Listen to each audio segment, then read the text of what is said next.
দেশে থেকে দেশবিরোধী মন্তব্য করা অপরাধ। দেশবিরোধী মন্তব্যকারীদের শাস্তির দাবি সহ বিধায়ক আমিনুলের বিধায়ক পদ খারিজের দাবি মন্ত্রী কৃষ্ণেন্দু পালের।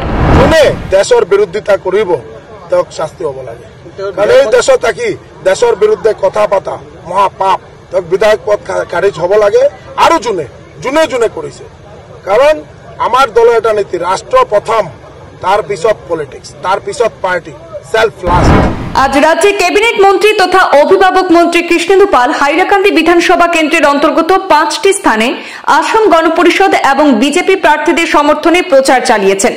দেশ তথা রাজ্যের উন্নয়নের গতিকে আরো ত্বরান্বিত করতে বিজেপি ও মিত্র দল অসম গণপরিষদের প্রার্থীদেরকে ভোট দেওয়ার আহ্বান করেন মন্ত্রী কৃষ্ণেন্দু পাল। এদিন সাংবাদিকদের মুখোমুখি হয়ে মন্ত্রী পাল জানিয়েছেন, দেশবিরোধী মন্তব্য করা প্রত্যেক ব্যক্তিকে গ্রেপ্তার করা উচিত। বিশেষ করে কাশ্মীরের পহেলগাঁওতে ঘটে যাওয়া সন্ত্রাসবাদী হামলাকে প্রত্যক্ষ বা পরোক্ষভাবে সমর্থন করা ব্যক্তিদের গ্রেপ্তার করা প্রয়োজন বলে তিনি দাবি করেছেন। সামাজিক যোগাযোগ মাধ্যমে বিতর্কিত মন্তব্য করে গ্রেপ্তার হওয়া বিধায়ক আমিনুল ইসলামের বিধায়ক পদ বাতিল করার দাবিও জানিয়েছেন মন্ত্রী কৃষ্ণেন্দু পাল। আপনারা দেখি পাইছে যে গোটা হাইলাকান্দিত এইবার বিজেপি আর এজিপির মিত্র জোটর জয় জয়কার হব। রাইজে এই কথা গম পাইছে যে মাননীয় মুখ্যমন্ত্রীর নেতৃত্বত যেনেকা গোটেই অসমৰ চাৰিওফালে এটা উন্নয়নেৰ বতাহ, যেটো ত্বৰিত গতিত উন্নয়ন চলি আছে, আৰু হাইলাকান্দিৰ আৰু যাতে ত্বৰিত গতিত উন্নয়ন হয়। আর উন্নয়ন হব লাগিলে বিজেপি আর এজিপির মিত্রজোটর জিলা পরিষদ, আঞ্চলিক পঞ্চায়েত আর গাঁও পঞ্চায়েত প্রতিষ্ঠিত হব লাগিব।